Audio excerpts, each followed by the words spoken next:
कृष्ण हरी मित्रांनो, दरवर्षीप्रमाणे आषाढी वारीच्या निमित्त जगद्गुरु संत तुकाराम महाराज यांचा पालखी सोहळा देहूमधून 7 जुलैला निघतोय बघा.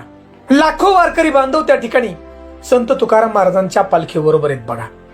परंतु मित्रांनो, पंढरपूरला जाण्याच्या आधी संत तुकाराम महाराज प्रथम आपला शिष्य अनगडशाह बाबा यांना भेटायला जातात बघा दर्ग्यामध्ये. काय आहे या भेटीचं रहस्य जाणण्यासाठी व्हिडिओ शेवटपर्यंत पहा. या भेटीचं रहस्य ऐकल्यानंतर अक्षरशः आपल्या डोळ्यात पाणी येईल आणि जीवन जगावं कसं आणि देवापर्यंत पोचावं कसं हे तर नक्कीच कळेल. चला, सुंदर ही रहस्यमय माहिती आज आपण जाणून घेणार आहोत. मित्रांनो, जे का रंजले गांजले त्याशी म्हणे जो आपुले, तोची साधू ओळखावा देव तेथेची जाणावा, जगद्गुरु संत तुकाराम महाराज म्हणतात.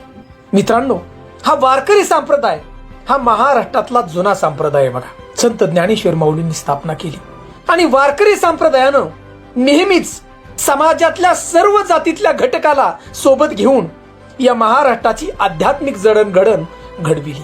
अनगडशाह बाबा व संत तुकाराम महाराज यांची जी भेट आहे पालखी सोहळ्या दरम्यानची, या भेटीला जवळजवळ शेकडो वर्षाचा काळ निघून गेलाय, म्हणजे 400 वर्षाचा. आषाढी एकादशीसाठी संत तुकाराम महाराजांची पालखी देहूमधून निघते तेव्हा ती सगळ्यात आधी देहूच्या अनगडशाह बाबांच्या दर्ग्यात जाते बघा. हिंदू आणि मुस्लिम या धर्माची ही दोन्ही स्थानं इथं अगदी जवळजवळ आहेत. इथल्या इनामदार साहेब वाड्यापासून दर्ग्यापर्यंत पालखी खांद्यावर नेली जाते बघा.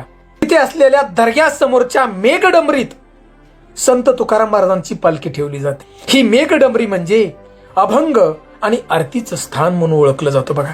अनगडशाह बाबा यांच्या समाधी समोर संत तुकाराम महाराजांची पालखी आल्यानंतर तिथे अभंग गायले जातात, कीर्तन त्या ठिकाणी होतं आणि त्यानंतरच पालखी रथात ठेवून पंढरपुरासाठी रवाना होते बघा. पण ही परंपरा नक्की कशी सुरू झाली बरं, ते सुद्धा आपण जाणून घेऊया.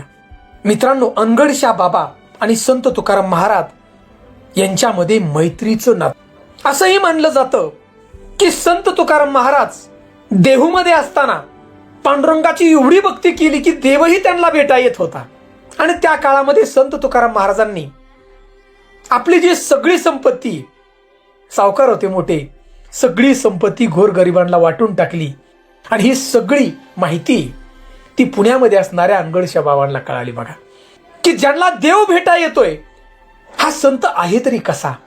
आणि म्हणून मित्रांनो, संत तुकाराम महाराजांना भेटण्यासाठी अनगडशाह बाबा पुण्यातून देहूला गेले बघा चालत. संत तुकाराम महाराजांच्या बरोबर सगळं बोलणं झालं आणि संत तुकाराम महाराजांच्या पायाशी नतमस्तक झाले अनगडशाह बाबा, की माझं संपूर्ण जीवन या वारकरी संप्रदायाच्या पायाशी मी घालवील अशी त्या ठिकाणी शपथ घेतली अनगडशाह बाबांनी. संत तुकाराम महाराजांचं शिष्यत्व त्या ठिकाणी पत्करलं बघा. आणि पुढे याच्यानंतर मित्रांनो, अनगडशाह बाबा संत तुकाराम महाराजांच्या बरोबर होते. ज्या ज्या ठिकाणी कीर्तन असायची त्या ठिकाणी अनगडशाह बाबा जायचे बघा. आणि मित्रांनो, पुढे आज ज्या ठिकाणी हा देहू मधला दर्गा आहे बघा, ह्या दर्ग्याची जी जमीन आहे संत तुकाराम महाराजांनी अनगडशाह बाबांना दिली ती बघा, थोडासा जमिनीचा आणि त्याच ठिकाणी हा दर्गा तयार झाला बघा. पुढे अनगडशाह बाबा समाधीस्थ झाल्यानंतर आणि मित्रांनो, मागील शेकडो वर्षापासून पालखीचं ज्या वेळेला प्रस्थान होतं की पहिले जे कीर्तन आहे आणि आरती अनगडशाह बाबांच्या दर्ग्यात होती बघा. आज सुद्धा पहिला जो विसावा आहे तो देखील दर्ग्यातच होतो. राज्यात आपण अनेक ठिकाणी पाहतो की हिंदू मुस्लिम भांडणं होत्यात, दंगली होत्यात. परंतु मित्रांनो, शेकडो वर्षाचा काळ जरी निघून गेला तरी आजही संत तुकाराम महाराजांचा पालखी सोहळा दर्ग्यात जातो, त्याबाबत कुठलीही बघा वादविवाद झाला नाही आजपर्यंत. मित्रांनो, अनगडशाह बाबा हे स्वतः वारकरी संप्रदायाचे होते बघा.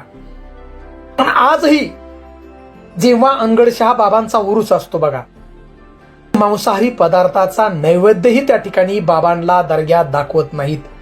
बाबांच्या समाधी समोर गोड पदार्थ नैवेद्य दाखवला जातो बघा आणि उत्सव साजरा होतो. जगाला त्या ठिकाणी हा संदेश आहे मित्रांनो, की जीवन जगावं कसं.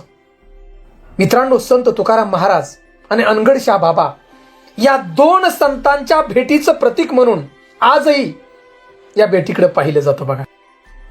हिंदू मुस्लिम ऐक्याचं प्रतीक असलेल्या या भेटीचा साक्षीदार होण्यासाठी हजारो हिंदू मुस्लिम भाविक त्या ठिकाणी अभिमानाने येतात बघा ही भेट पाहण्यासाठी दोन्ही संतांची.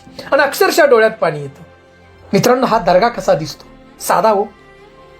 दर्ग्याच्या गाभाऱ्यात कबर आहे, त्यावर चादर आहे, उर्दू लिपीत लिहिलेलं आहे. मोगरा, गुलाब आणि जास्वंदी फुलाने अगदी सुंदर अशी सजावट केलेली आहे. भिंतीच्या देवळीत 24 तास असणारा तेलाचा दिवा त्या ठिकाणी दिसतो. मित्रांनो, सगळ्यात मोठं रहस्य की या दर्ग्याची पूजा करण्याचं काम हिंदू बांधव करतात. पोपट बिरदवडे व गोविंद मुजगुडे हे जे हिंदू परिवार आहे यांची तिसरी पिढी या दर्ग्याची पूजा करते बघा. तिसरी पिढी. आणि हे कुटुंब अगदी आनंदानं आजही त्या ठिकाणी बघा दर्ग्याची पूजा करते. मित्रांनो, जीवन जगावं कसं? कारण देवापर्यंत पोहोचण्यासाठी कुठल्या कुळात जन्माला यावं, कुठल्या जातीत जन्माला यावं हे महत्वाचं नसून आपलं कर्म काय आहे हे महत्वाचं आहे, हे संतांनी आपल्याला सांगितलं. आणि म्हणूनच मित्रांनो, संत तुकाराम महाराज आपल्या शिष्याला आजही भेटायला जातात बघा. ही भेटीची माहिती आपल्याला जर आवडली असेल तर रामकृष्ण हरी अशी आम्हाला कमेंट जरूर करा. आणि आपण त्या ठिकाणी जात असताल तरी आम्हाला कमेंट करून सांगा. आणि मित्रांनो, सगळ्यात महत्वाचं, ह्या पालखी सोहळ्यामध्ये आपण 4 पावलं का होईना चाला. आपल्या भागातून आपल्या गावाजवळून जात असेल, माऊलींचा पालखी सोहळा, जगद्गुरु संत तुकाराम महाराज पालखी सोहळा, संत सोपान काका, सगळ्या संतांचा, तर पालखीमध्ये 4 पावलं का होईना आपण चाला. आणि वारकऱ्यांना त्या ठिकाणी आपण दान करा. तो प्रसाद म्हणून पंढरपूरला तुमचा पोचेल बघा.